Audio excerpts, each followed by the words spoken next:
Magandang gabi sa inyo mga kadiliman. Sana ay nakapagpahinga kayo nitong weekend. Bago natin simulan ng kwento, gusto ko lang sabihin sa mga nag-aabang na yung upload schedule natin sa ngayon ay tuwing Mondays at Thursdays. Sa ngayon lang naman. Kahit na ganun, sana ma-enjoy nyo pa rin yung pakikinig ng mga stories natin. Painggan natin ang tatlong kwento tungkol sa ababalaghang nangyari sa mga pasahero mula sa Cavite, Marinduque at Negros Occidental.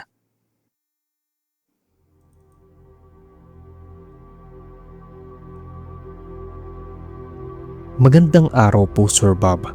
Ako si Crystal from Kawit, Cavite. Hindi po ako mapamahiin na tao, pero may isang nakakakilabot na pangyari sa buhay ko na napabago sa aking paniniwala. Nangyari po ito noong September 2017. Graduating student po ako noon.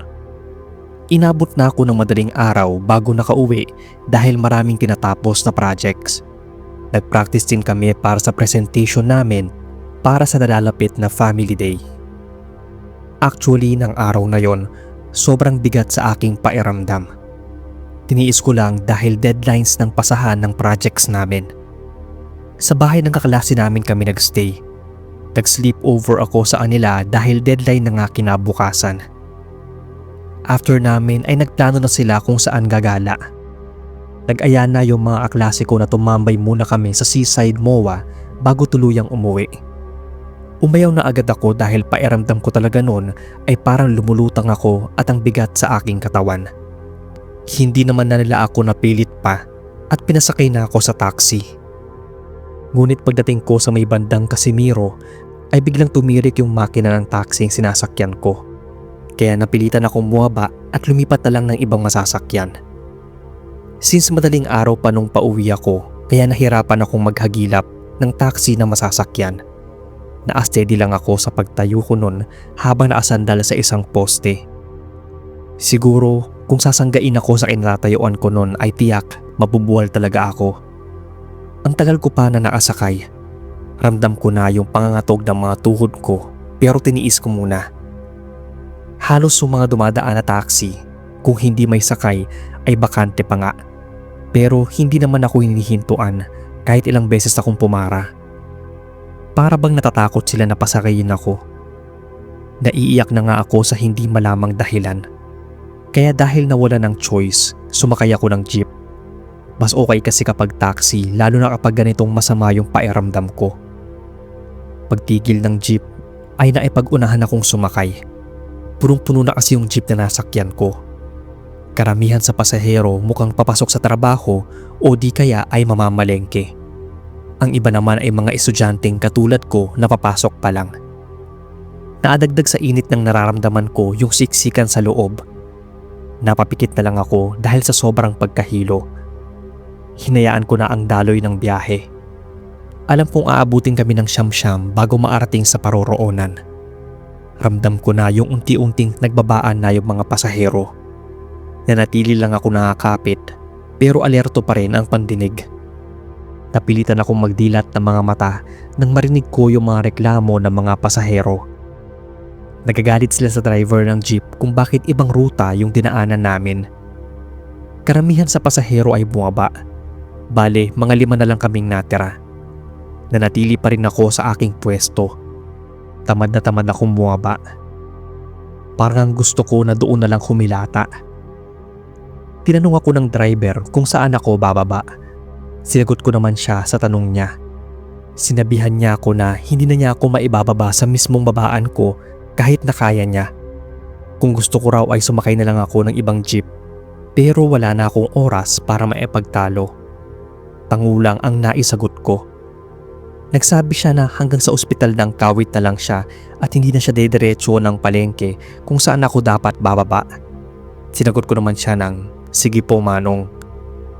Wala na rin namang saysay kung maipagtalo pa ako sa kanya, kaya sumang-ayon na lang ako. Kahit alam ko na kailangan ko pa ulit sumakay ng tricycle bago maarating sa palengke. May napapansin din pala ako sa driver nun. Panay tingin niya sa salamin. Bigla akong nakaramdam ng kaba. Kung may masamang binabalak ito sa akin ay tiyak wala akong panlaban. Kaya nang bumaba na yung natirang pasahero na kasabayan ko, ay nagmadali na rin akong bumaba. Natakot pa nga ako nang bumaba rin yung driver at seryosong nilapitan ako. Doon ako parang binuhusan ng malabig na tubig. Sinabi niya sa akin na kaya raw niya iniba ang ruta kanina dahil nakita niya raw sa salamin na walang ulo yung iilan sa kanyang mga pasahero at kasama na raw ako roon. At kaya din siya tumigil noon dahil naiba na niya ang ruta pero nanatili pa rin daw na wala akong ulo. Hindi niya raw alam kung saan niya ako banda ililiko para makaiwas sa disgrasya na nakikita niya. Pinakiusapan niya ako na kung pwede raw ba na manatili muna ako sa isang kakilala ng mga oras na yon na malapit lang sa pinagbabaan namin at kung maaari ay ipagpabukas na lang yung pag-uwi. Tapos ay sunugin ko raw lahat ng suot kong damit para mawala ang malas. Naiiyak talaga ako noong mga oras na yon. Dadagdagan ang panginginig ng katawan ko na ikinabagsak ko mismo sa kinatatayuan ko. Kung wala yung driver ng jeep doon ay baka kung napano na ako. Kaagad naman na tinawagan ko yung matalik kong kaibigan na atira lang malapit sa lugar na hinintuan namin. Makalipas ng ilang minuto, dumating na yung kaibigan ko. Saka palang umalis yung jeepney driver. Hapon na ako nagising dahil sa sobrang sama ng pakiramdam. Tapos kinuwento ng kaibigan ko na kailangan daw namin bigyan ng kaunting regalo yung driver ng jeep na nasakyan ko kanina. Kundi dahil sa kanya ay baka pinaglalamayan na ako ng araw na yon. May naaksidenteng jeep ng araw na yon at 5 ang patay.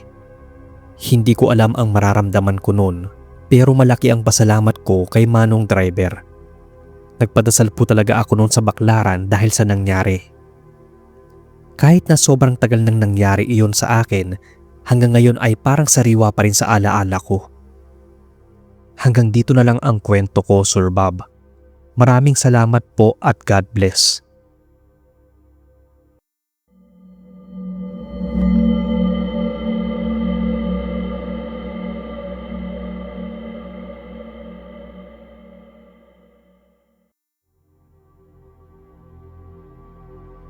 Magandang hapon sa inyo, sir. Tawagin na lang akong Gemini, Tubong Marinduque. Sa angkan po ng nanay ko ay bukas ang third eye. Doon ko naman na yung kakayahang ito. Mabuti na lang po at hindi open portal ang kakayahan kong ito. Ibig sabihin, hindi ako nasasaniban ng mga ligaw na kaluluwa. Nakikita ko lang sila. Hindi na po ako natatakot dahil normal naman sa amin ang ganitong kakayahan. Isa rin akong crafter. Sumasali ako ng mga events sa Karatig Bayan kung saan binibenta ko ang mga gawa kong produkto. Kaya madalas na bumabiyahe ako. Hindi madali para sa akin ang mag-commute lalo na at marami akong bitbit. Pero kinakaya ko para sa pag-aaral. Meron kaming event noon na kailangang tumawid sa isang lumang tulay. Sa atunayan, iniiwasan ko talagang mapadaan sa naturang tulay na yon. Sobrang bigat kasi ng hangin. At ang huling natandaan ko na napadaan ako roon ay grade school pa lang. Doon ako nakakita ng babaeng biglang tumawid tapos tuguan ng itsura. Sa murang edad ko noon ay takot na ang nararamdaman ko kapag nababanggit ang lugar na ito. Nung time na yon ay wala akong choice kundi ang muling dumaan sa tulay na yon. Kinilangan kong sumakay ng tricycle. Pinakyaw naman ito ng kasama ko sa pagtitinda. 12:00 ng tanghali kami dumaan doon. Tirik na tirik ang araw pero naninigas ang buo kong katawan nang nasa may bukana na kami ng tulay. Sa unahan ay may nakita akong naatambay na mga bata. Nakaupo ang mga ito sa gilid ng tulay. Inignore ko muna sila at nagkunwari na hindi ko napapansin. Dahil hindi ako sigurado kung tao ba yung mga ito o ligaw na mga kaluluwa. Pero napagtunto ko rin na mga ligaw na kaluluwa ang mga ito base na lang sa bigat ng hangin sa paligid. Nanatili lang ako na parang walang nakita. Biglang nagsalita yung kaibigan ko na kung pwede raw ba na kuhanan ko siya ng picture doon. Medyo nag-alinlangan pa nga yung driver ng trike. Sinabi lang nito na saka na lang pagkatapos ng dadaluhan naming event. Nung una ay medyo makulit ito. Pero nang mapansin ko na may lumalapit na sa aming mga kaluluwa ay doon ko na sinaway yung kaibigan ko. Nagsimula na akong makaramdam ng kakaibang takot. Lahat na kasi sila ay nakatutok sa sinasakyan naming trike. Sa isipan ko pa ay kung minalas ka nga naman. Nataon pa na wala kaming nakasabayan na sasakyan na bumabiyahe doon banda. Ramdam ko rin na binilisan ng driver ang pagmamaneho nang bigla na lang hinawakan ng mga kaluluwa ang sinasakyan naming tricycle. Biglang napatili yung kaibigan ko sa loob. May nakita raw siyang kamay na pilit siyang hinahablot. Ang sabi ko dito ay huwag magpapadala sa takot. Kung ano man yung nakita niya ay magdasal na lang. Kung ako man ay nahintakutan na rin ako dahil unti-unti kong naramdaman ang pag-alog ng sinasakyan naming tricycle. Parang natataranta na rin yung driver na hindi ko alam na mga oras na yon kung may nakikita rin ba o nararamdaman lang. Nanginginig na ako dahil hindi lang 3 o 4 ang nakapalibot sa amin, kundi mga 10 siguro yon na ligaw na kaluluwa. Muntikan na akong makalimot nang may humablot sa binti ko. Matinding kilabot ang naramdaman ko. Napadasal ako nang wala sa oras na bihira ko lang ginagawa. Makalipas ng ilang minuto ay unti-unti nang gumaan ang hangin sa paligid. Pagdilat ko ng mga mata ay wala na yung mga batang kaluluwa sa tulay. Naatawid kami ng ligtas. Hindi kami umuwi kinagabihan. Doon kami nagpalipas ng gabi sa venue, pati na yung tricycle driver. Pinakyaw na lang namin ito. Maski kasi ito ay natatakot ng dumaan doon na siya lang mag-isa. Kinabukasan, nagtirik muna kami ng kandila at tag-ari ng dasal para sa mga kaluluwang ligaw na gumagambala sa amin bago kami dumaang muli sa naturang tulay. Ayon sa driver na nasakyan namin na kung hindi lang hirap sa buhay ay matagal na raw siyang tumigil sa pamamasada dahil nga sa madalas na pagpapakita at pagpaparamdam ng mga namatay sa tulay na yon. Ramdam ko ang takot ng driver dahil kahit maski ako na sanay ng makakita ng mga multo ay hindi nakaligtas sa panggagambala ng mga batang multo. Ito lang Sir Bob ang kwento. Sana ay inyong mabasa. Bale bagong follower niyo po pala ako sa channel. More power sa inyo.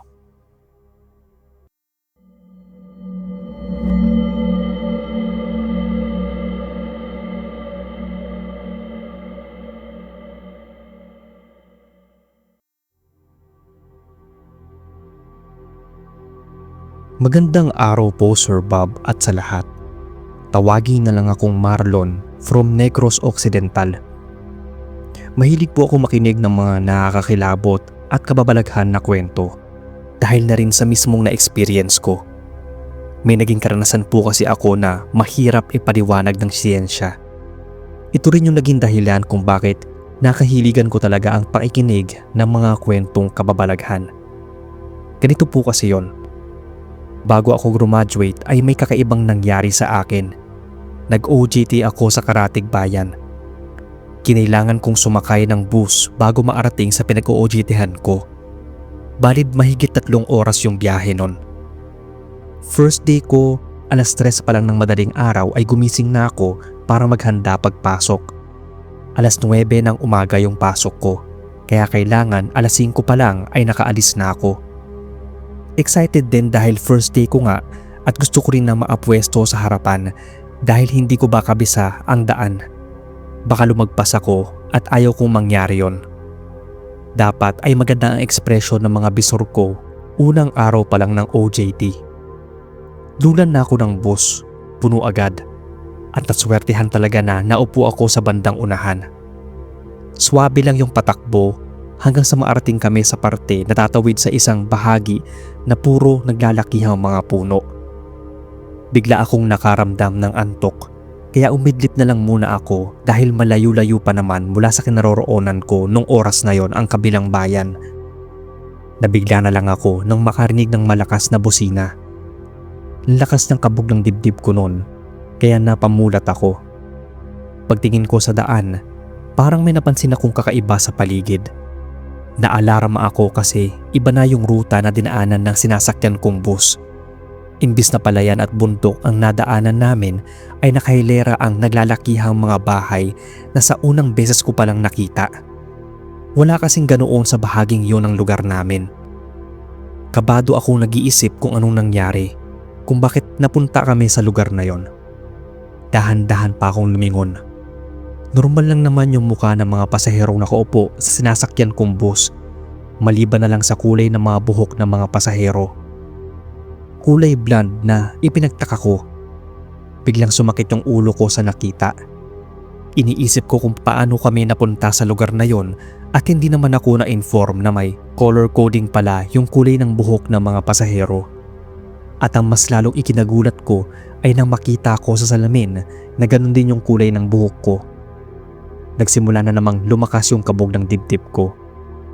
Lalong nadagdagan yung kaba ko nang may mamataan ako sa bandang unahan na malaking hugis bilog na liwanag. Unti-unting lumalapit ang sinasakyan naming bus sa hugis bilog na liwanag na yon. Nag-hysterical akong nagsabi sa driver na iwasan yung malaking butas, pero hindi man lang ako nito pinaenggan hanggang sa wala na akong makita. Bahagya akong napapikit, pero pagdilat ko ng mga mata, nakaupo pa rin ako sa parehong bus. At ang mas nakapagtataka bumalik sa normal na tanawin yung nakikita ko. Nilingon ko agad yung mga kapwa ko pasahero. Balik na rin sa normal yung itsura at buhok nila. Pinagpawisan ako habang nilingon ko yung driver sa tabi ko. Seryoso pa rin ito sa pagmamaneho na parabang walang nangyaring kakaiba. Noong una, inakala ko na panaginip lang ang lahat. Pero nung sumunod na araw, bigla na naman akong nagising at ang ikinatakot ko ay ang makita ang dinadaanan ng sinasakyan naming bus. Nasa gilid kami ng isang malaking bundok at ang kanang bahagi ay napakalalim na bangin. Takot na takot ako nung mga oras na yon. Nanigas ang buo kong katawan. Dahil sa takot ay nanatili lang ako nakapikit. Naramdaman ko na lang na parabang umalog yung sinasakyan namin. Nanginginig na ako sa takot sa isipin na baka nagkamali ng liko ang bus sa sinakyan ko. Pero wala naman akong narinig na komosyon ng ibang mga pasahero. Kaya dahan-dahan akong nagdilat ng mga mata. Biglang bumalik sa normal ang buong paligid. Nung pangatlong araw ko na ay iniiwasan ko talaga ang sarili na maidlip. At nang mapadaanan naman yung bus sa sinasakyan ko sa bahaging yon ng daanan ay nangyari na naman ang kababalaghan sa buhay ko. Yung parang unti-unting hinihila paangat ang bus at sa pagkakataong yon ay sa isang ilog naman kami dumaan. Magkatulad na senaryo sa lalabasan. Nung ika-4 na araw na, tinandaan ko na ang oras. Kung anong oras ako eksaktong dumaan sa bahaging yon. Katulad ng mga nakaraang araw, tuwing 6:00 ng umaga. Parehong lugar, napunta na naman ako sa ibang dimensyon. At nung mga oras na yon ay sa isang syudad naman. Ang malala ay muntikan na akong hindi makabalik. Tumigil kasi ang sinasakyan namin sa bus station. May mga pasaherong bumaba at sumakay. May naglalako pa ng itim na malagkit. Lahat ng pasahero ay hawak ang pagkain na yon. Lumapit sa akin yung tindero na yon. Inabot sa akin yung kakaibang malagkit na pagkain. Nag-alangan pa akong tanggapin dahil kakaiba yung kinikilos sa mga pasahero. Nakatutok silang lahat sa akin. Para bang hinihintay nila na tanggapin ko yung pagkain at kainin. Kabado na ako noon dahil ramdam ko na hindi mga tao yung kasama ko doon. Kaya binanggit ko ang isang katagang nagpabalik sa akin. Asin. Naramdaman ko na para akong hinigop palayo sa kinaroroonan. Nakakahilo pero pilit kong tinatagan ang sarili. Matapos yon ay nagising na lang ako nang makarinig ng malakas na busina. Hindi mula sa bus sa sinasakyan ko kundi sa kasalubong naming bus. Kaya iniiwasan ko na ang pumasok ng maaga para hindi na mangyari sa akin yung kakaibang karanasan. Naging maayos na ulit yung pagbiyahe ko. Hanggang sa na-experience ko na naman yon. Pagsapit ng 3 buwan, nalita ko ng uwi. Umidlip talaga ako sa biyahe dahil sa sobrang pagod. Kampante lang ako na matulog dahil kasama ko naman yung pinsan ko nun. Pero nagtaka na lang ako nang makaramdam na may kumakalabit sa akin. Siguro mga 1 minuto pa lang mula ng pagpikit ko nun. Pagmulat ko ay nakita ko na namang muli yung naglalako ng itim na malagkit na pagkain. Sobrang putla ng kulay ng balat niya. Blond yung buhok na hanggang bewang. Galit yung itsura niyang nakatitig sa akin. Sininghalan ako nito na kung bakit ako tumanggi sa alok niyang malagkit. Ang ikinagulat ko pa na hindi man lang bumubuka yung bibig nito, pero rinig ko ang galit niyang boses. Doon na ako nahintakutan. Sinampal ko ng paulit-ulit yung pisngi ko para bumalik sa katinoan. Nakaramdam ako ng malakas na pagyanig. Pagmulat ko ng mga mata, bumungat sa akin ang nag-aalang mukha ng pinsan ko. Ang sabi niya ay binabangungot daw ako at kanina pa niya ako ginigising. Naguguluhan akong halos maluhaluhan ang nagkwento sa kanya. Pinayuhan ako ng driver ng bus na lumapit sa isang albularyo. Sa agustuhan ko na mawala sa sistema ko ang nakakakilabot na nangyayari sa akin, ay nagpasama ako sa mga magulang ko na labis na nag-alala matapos kong ikwento yung naging experience ko. Ayon sa albularyo, lapitin raw ako ng mga engkanto o kahit anumang elemento na hindi kayang ipaliwanag ng siyensya dahil may nunal daw ako sa mata.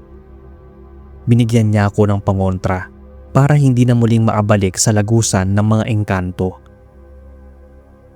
3 taon na ang nakakalipas simula nang mangyari sa akin to. Mabuti at nakahingi agad ako ng tulong sa albularyo dahil kung hindi, baka hindi na ako nakabalik pa. Hanggang nga ngayon sariwa pa rin sa akin ang lahat. Ito lang ang kwento ko at salamat kung inyong mabasa. Palagi pa rin akong nag-aabang sa mga upload ninyo.